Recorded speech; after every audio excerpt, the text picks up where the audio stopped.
Prime Field.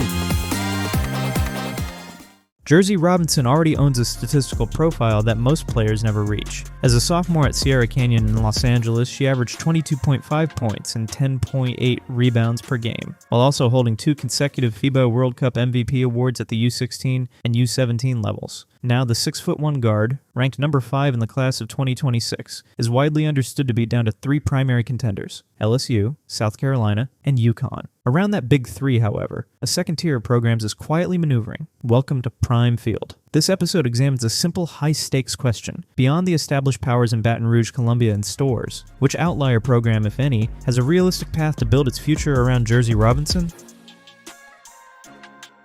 The baseline reality in this recruitment is clear. South Carolina offers Dawn Staley's recent championship record and a system that has translated elite recruits into national titles. LSU under Kim Mulkey provides an up-tempo, high-possession style and a recruiting platform that has attracted high-profile talent in a rapid succession. UConn, with approximately 1,250 career wins under Gino Auriemma and 12 national championships, represents the longest-running standard of success in the college game. Within that landscape, the most recent data places Robinson's primary options in Baton Rouge, Columbia, and Storrs. The outlier schools operate in the shadow. To have any chance, they must present not just playing time and resources, but a coherent answer to one question. Why choose a different path when the Big 3 already offer proven national contention? Each of the 5 outlier programs advances a different version of that answer.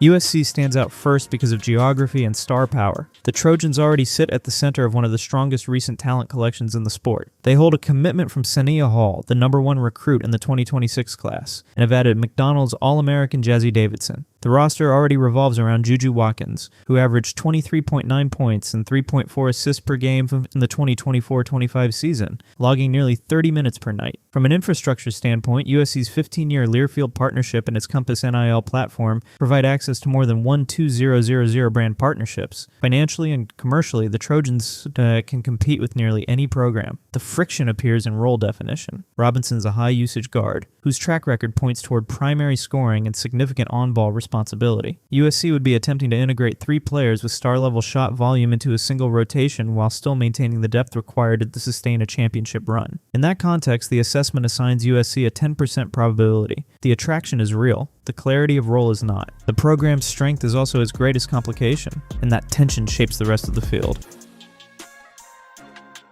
On paper, Arizona offers a compelling emotional storyline. Robinson's first major high school success came in Phoenix, where she lifted Desert Vista to a state championship. A return to the region could align personal history with college choice. Structurally, however, that narrative has collapsed. Adia Barnes, who built Arizona's recent recruiting profile and on-court identity, left for SMU in April 2025. The program is now in a period of transition, managing both a coaching change and an ACC move. For a recruit of Robinson's caliber, those factors matter. A new staff must first stabilize the roster and adjust to a new league before mounting a credible pursuit of a 5-star guard already linked to national title contenders. The analysis reflects that reality, assigning Arizona a 4% probability. The return home idea remains visually powerful, but without institutional continuity on the sideline, it lacks operational substance.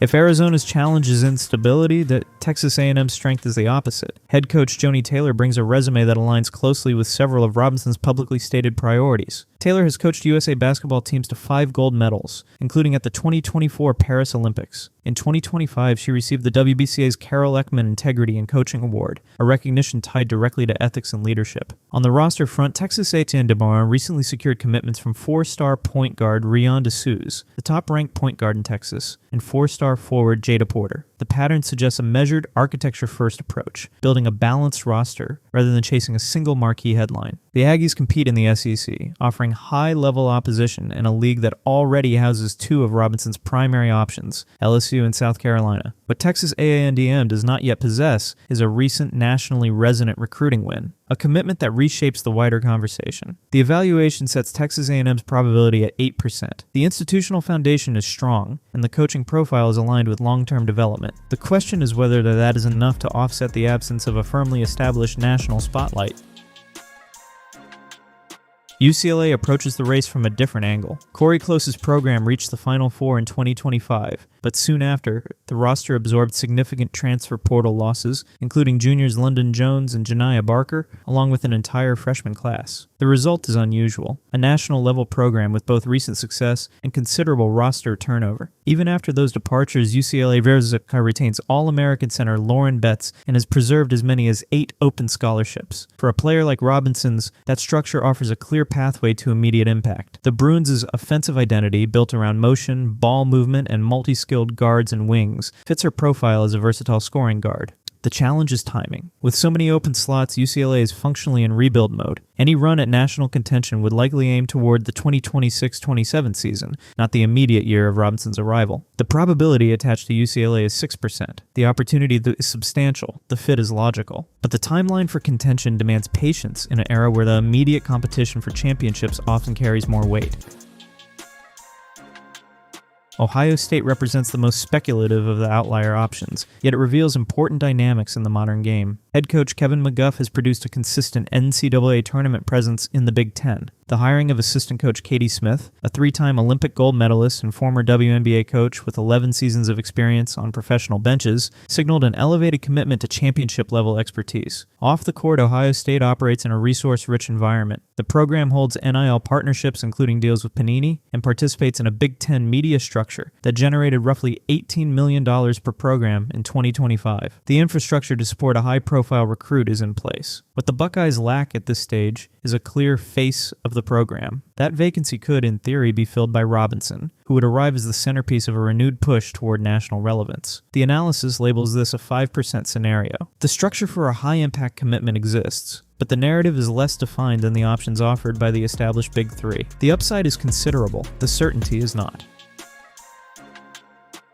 When the probabilities for USC, Arizona, Texas A&M, UCLA, and Ohio State are combined, one conclusion emerges. The Big Three, LSU, South Carolina, and UConn, remain overwhelmingly likely outcomes. Each offers a different version of championship infrastructure, from LSU's high possession system, to South Carolina's recent title success, to UConn's long-standing record of national dominance. Yet the outlier paths retain analytical value because of the player at the center of the discussion. Across Desert Vista, Sierra Canyon, and 2 FIBA World Cups, Robinson has produced scoring, rebounding, and efficiency at levels that consistently elevated her teams. She has twice been named MVP on the international stage and owns a national team single-game record on the glass. Any program that secures that profile is not simply adding another 5-star recruit, it is redefining its immediate and long-term trajectory. For a rebuilding UCLA, it could accelerate a multi-year plan. For Texas A&M, it could validate a methodical construction process. For Ohio State, it could finally provide a singular anchor for substantial institutional resources. The data, however, still points back to Baton Rouge, Columbia, and Stores. The legacy of this decision will ultimately be measured in how one program chooses to build around a 6'1" guard whose production already matches the expectations of a franchise player, and in how many others, despite compelling cases, are left to confront what might have been. Prime Field